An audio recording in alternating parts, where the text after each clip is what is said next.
Welcome to addiction classes. I hope आप सब अच्छे होंगे। चलिए इस वीडियो में हम बात करने वाले हैं पॉलिटी के डे 4 की। जैसे कि मैंने आपसे वादा किया था कि मैं आपको पूरा लेक्चर जो है वो 5 से 6 लेक्चर में हम देंगे। वैसे तो हमारा 12 दिन का प्लान था, लेकिन जिस स्पीड में हम चीज़ों को कर रहे हैं वो जल्दी ही चीज़ें ख़त्म हो जाएंगी। चलिए बिना किसी टाइम को गवाए हुए हम चालू करते हैं। आज के हम लेक्चर में हम बात करने वाले हैं राष्ट्रपति की आपातकालीन शक्तियों की। तो आपातकालीन शक्तियाँ होती क्या हैं? तो आपातकालीन इमरजेंसी के समय पर, ठीक है। अब इमरजेंसी क्या होती है? तो इमरजेंसी जो है वो 3 तरह की होती है। पहली इमरजेंसी जिसे हम कहते हैं राष्ट्रीय आपात। अब राष्ट्रीय आपात क्या है? राष्ट्रीय आपात यानी कि पूरे देश के लिए खतरा हो गया हो, पूरे देश के लिए इमरजेंसी का टाइम आ गया हो। तो वो कब हो सकती है? वो 2 स्थितियों में हो सकती है। यदि कोई देश भारत पर आक्रमण कर दे या भारत किसी दूसरे देश पर आक्रमण कर दे, तो वो स्थिति जिसे हम कहते हैं युद्ध एवं महाआक्रमण, ठीक है, युद्ध एवं महाआक्रमण, उस समय पर जो है वो राष्ट्रीय आपात लगाते हैं।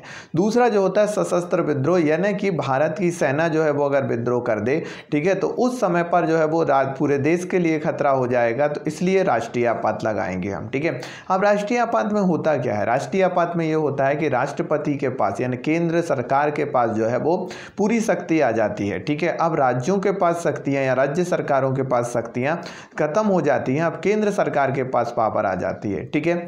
अब ये राष्ट्रीय आपात हो गया, ठीक है। अब इसके बाद में हम बात करते हैं दूसरा राष्ट्रपति शासन। राष्ट्रपति शासन क्या होता है कि राष्ट्रपति शासन किसी एक राज्य विशेष में लगाया जाता है, ये पूरे देश में नहीं लगाया जाता। अब ये किन परिस्थितियों में लगाया जा सकता है?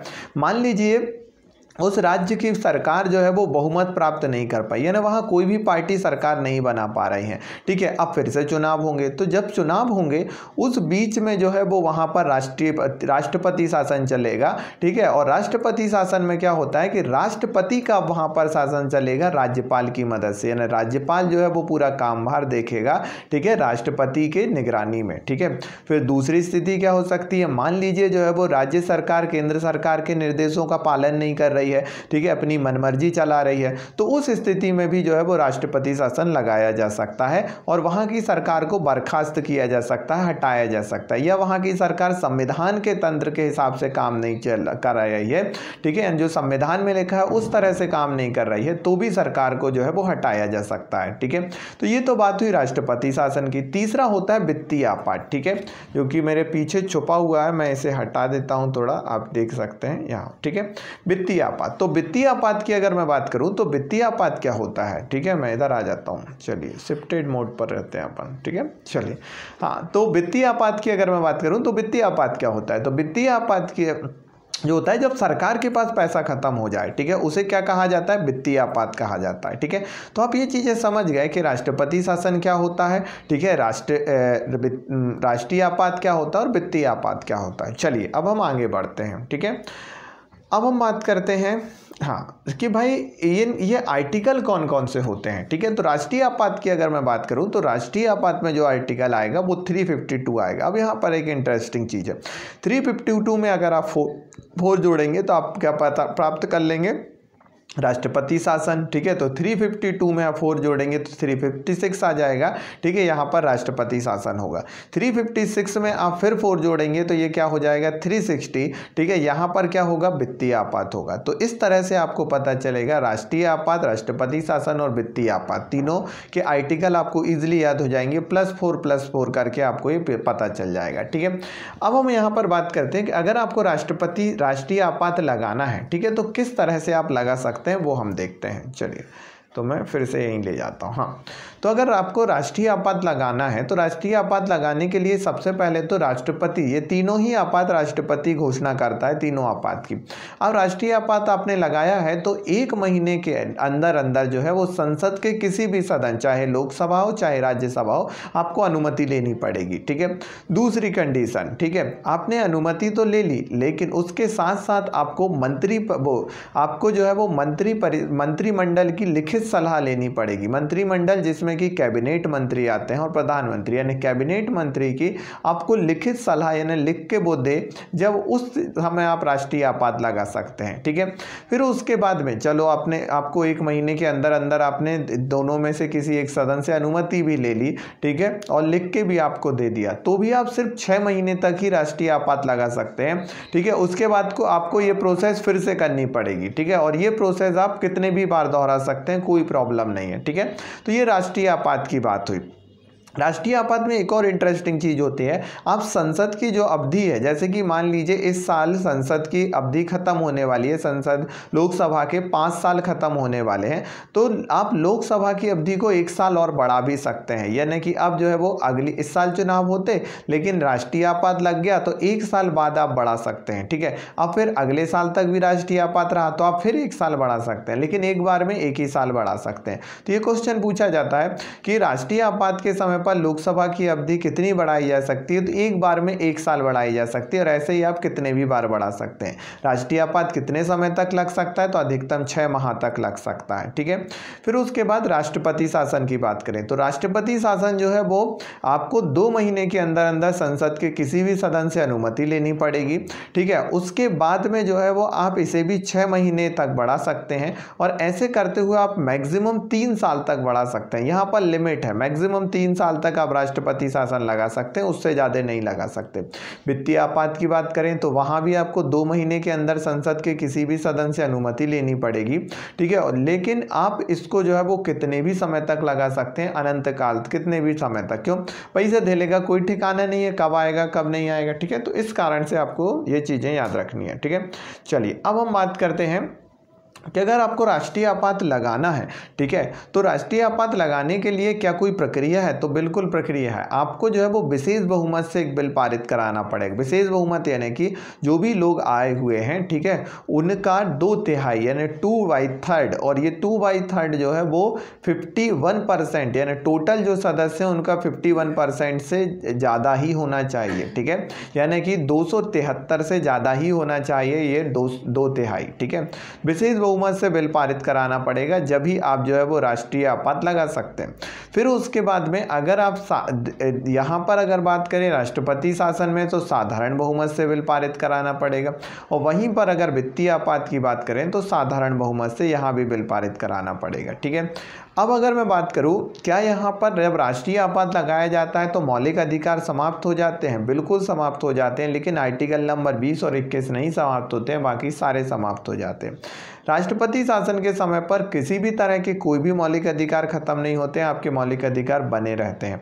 ऐसे ही वित्तीय आपात के समय भी आपके मौलिक अधिकार पूरी तरह से बने होते हैं, वहाँ पर भी आपके मौलिक अधिकारों को कोई खतरा नहीं होता है। ठीक है, फिर अगर राष्ट्रीय आपात हटाना चाहें तो क्या कौन हटाएगा? क्या सिर्फ राष्ट्रपति हटाएगा? नहीं, लोकसभा में आप एक साधारण बहुमत से यानी कि उपस्थित सदस्यों का 51% लोग, यानी मान लीजिए जो है वो 100 लोग आए हैं तो 51 लोग जो है वो अगर ये कह दें कि राष्ट्रीय आपात हटना चाहिए तो हट जाएगा। ठीक है, वहीं पर साधारण अगर मैं बात करूं राष्ट्रपति शासन की, तो राष्ट्रपति शासन अगर आपको हटाना है, ठीक है, वो राष्ट्रपति शासन को हटाना है तो उस समय पर राष्ट्रपति ही राष्ट्रपति शासन समाप्त कर सकता है। ठीक है, वहीं पर बात करूं वित्तीय आपात की, तो वित्तीय आपात में भी राष्ट्रपति ही राष्ट्रपति शासन को हटा सकता है। ठीक है, तो आई होप आप ये तो समझ गए कि भाई आपातकाल क्या होता है और उससे रिलेटेड आप सारी चीज़ों को यहाँ पर अच्छे से समझ चुके हैं। ठीक है, अब मैं बात करता हूँ आपसे कि मंत्रिमंडल और मंत्रिपरिषद में क्या अंतर होता है। इंग्लिश में इसे कहते हैं कैबिनेट और मंत्रिपरिषद को कहते हैं मिनिस्टर ऑफ काउंसिल। ठीक है,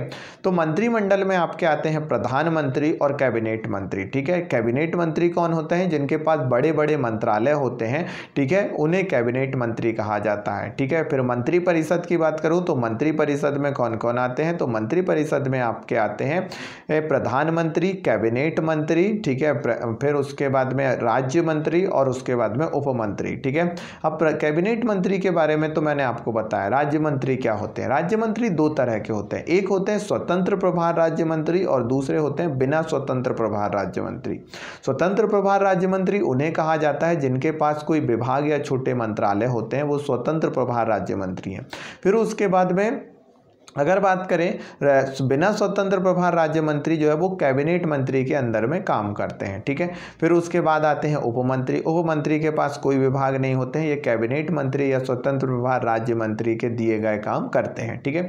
तो इस तरह से आपने देखा मंत्रिमंडल और मंत्री परिषद क्या होती है। हाँ, मंत्रिमंडल के पास पावर ज़्यादा होती है, मंत्रिमंडल के फैसलों को ही यानी कैबिनेट के फैसलों को मंत्री परिषद को मानना पड़ता है। अगर वो कैबिनेट के फैसलों से संतुष्ट नहीं है तो अपना इस्तीफा देके घर जा सकते हैं, लेकिन उनकी मजबूरी है कि उन्हें मानना ही पड़ेगा। यहाँ पर किसी भी तरह का कोई भी कंप्रोमाइज़ उनके साथ नहीं किया जाएगा, ठीक है।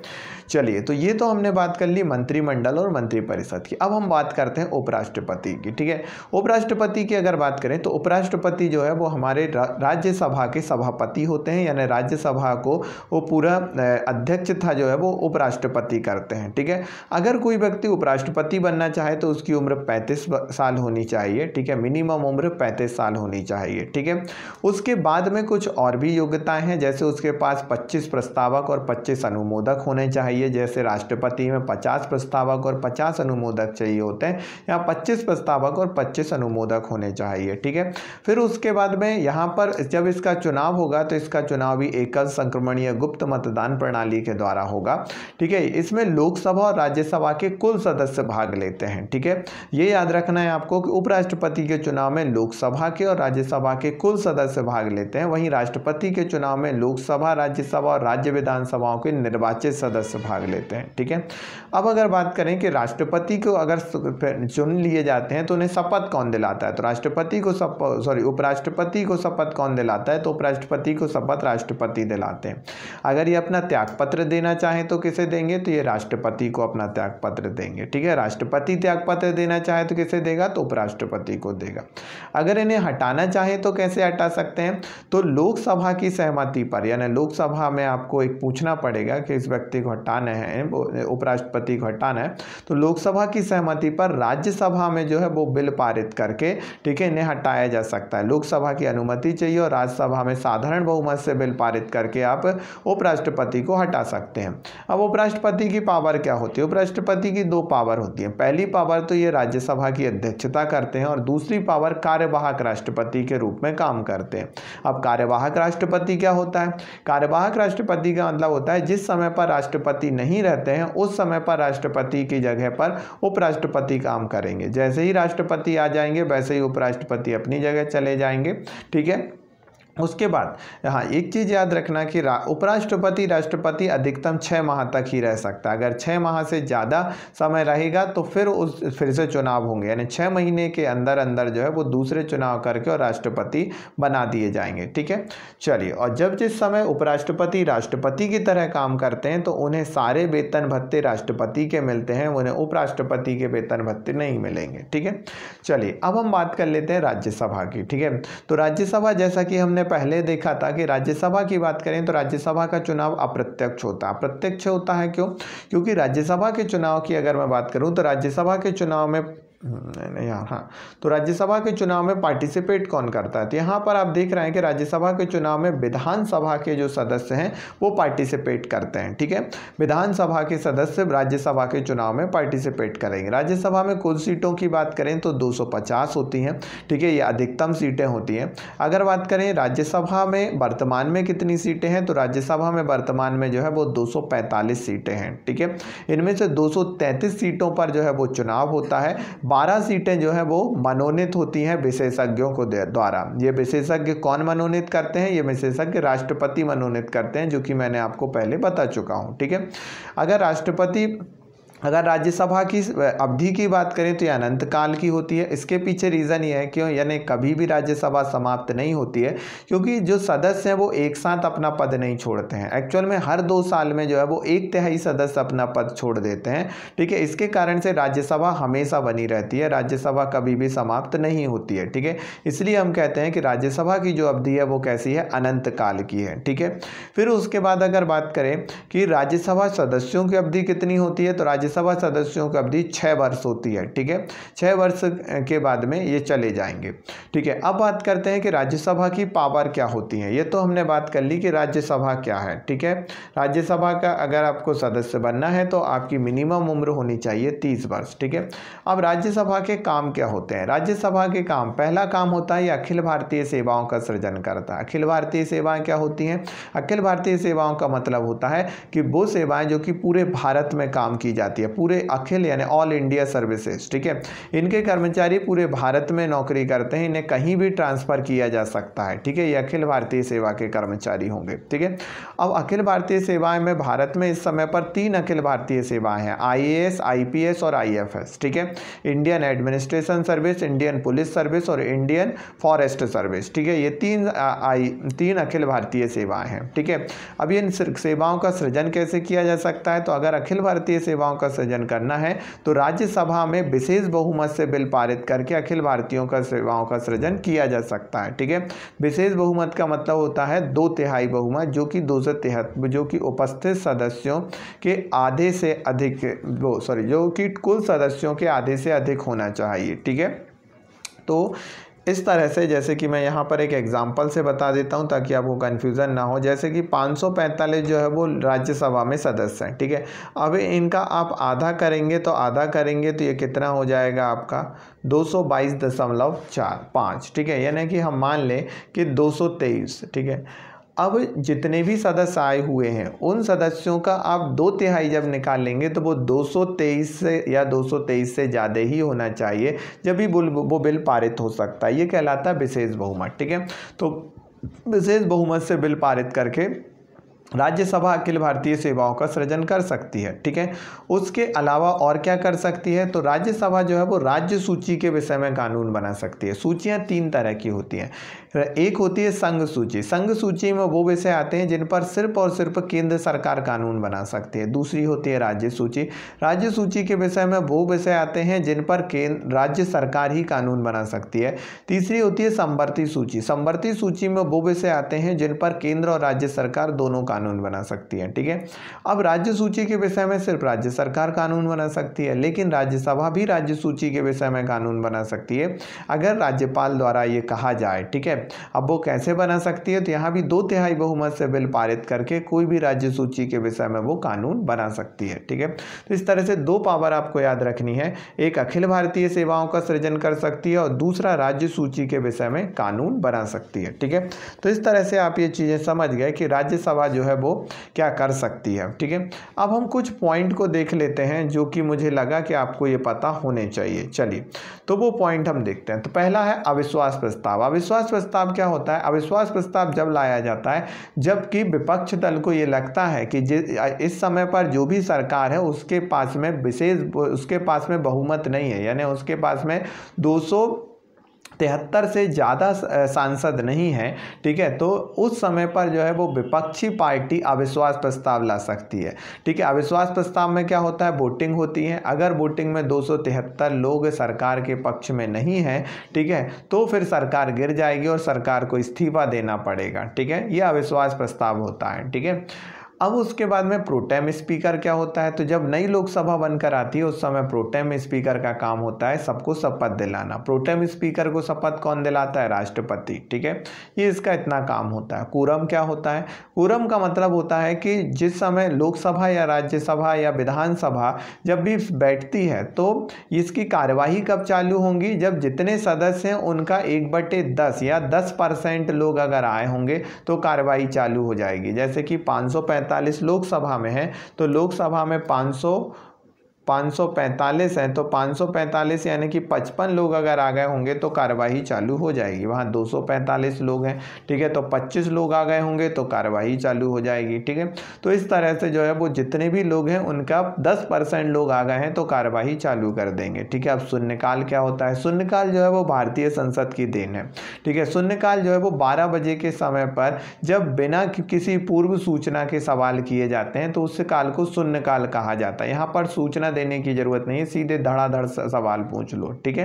प्रश्नकाल क्या होता है? प्रश्नकाल जो है वो शून्यकाल के बाद आता है, वो शून्यकाल के पहले आता है। 11 से 12 के बीच में जो है वो प्रश्नकाल होता है, जहाँ पर आपको पूर्व सूचना देकर जो है वो सवाल पूछने होते हैं मंत्रियों से। ठीक है। तो इस तरह की चीज़ें, ये क्वेश्चन पूछे जाते हैं, तो आपको पता होना चाहिए।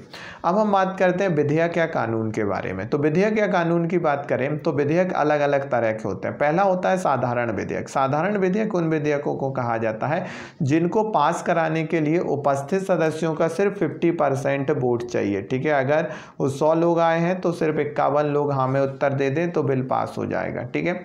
धन विधेयक। धन विधेयक क्या होता है? अगर सरकार को भारत की संचित निधि से, रिजर्व पैसे से कुछ पैसा निकालना है तो धन विधेयक पेश करना पड़ेगा। इसके बारे में मैंने प्रीवियस लेक्चर में बताया हुआ है। ठीक है, कि धन विधेयक जो है, लेकिन धन विधेयक मैंने बताया था लोकसभा में ही आ सकता है। वित्त विधेयक धन विधेयक के ही समान होता है, बस उसके प्रकार थोड़े अलग होते हैं। ठीक है। ये दोनों ही, धन विधेयक और वित्त विधेयक, ये दोनों को ही आपको केवल लोकसभा में ही लाए जा सकते हैं सबसे पहले, उस राज्यसभा में सबसे पहले नहीं लाए जा सकते। ठीक है। फिर उसके बाद बात करते हैं संविधान संशोधन विधेयक। संविधान संशोधन विधेयक ऐसे विधेयक होते हैं जब संविधान में हमें किसी भी तरह का कोई बदलाव करना होता है तो वो संविधान संशोधन विधेयक के तहत ही हम कर सकते हैं। ठीक है। तो इस तरह से जो है वो संविधान संशोधन विधेयक, साधारण विधेयक और वित्त विधेयक और ठीक है, तो ये विधेयक हमने बात करी। ठीक है। तो ये विधेयक के प्रकार हो गए। ठीक है। चलिए, तो इस तरह से जो है वो हमने जो संसद की बात है, उस संसद में जो जो इम्पोर्टेंट चीज़ें थी वो सारी चीज़ें मैं आपसे डिस्कस कर चुका हूँ। ठीक है। अब अगले लेक्चर में हम बात करेंगे न्यायालय के बारे में। ठीक है, न्यायिक व्यवस्था के बारे में। फिर उसके बाद में हमारे आयोग रहेंगे। ठीक है। तो इस तरह से हमारे 2 या 3 लेक्चर और रहेंगे जो कि पूरे जिससे कि हमारी पूरी पॉलिटी जो है वो ख़त्म हो जाएगी। ठीक है। आपने पेशेंस के साथ हमें सुना, उसके लिए आपका बहुत बहुत धन्यवाद। अगर आपको ये वीडियो अच्छा लगे तो और लोगों को भी बताइएगा। चलिए, थैंक यू सो मच।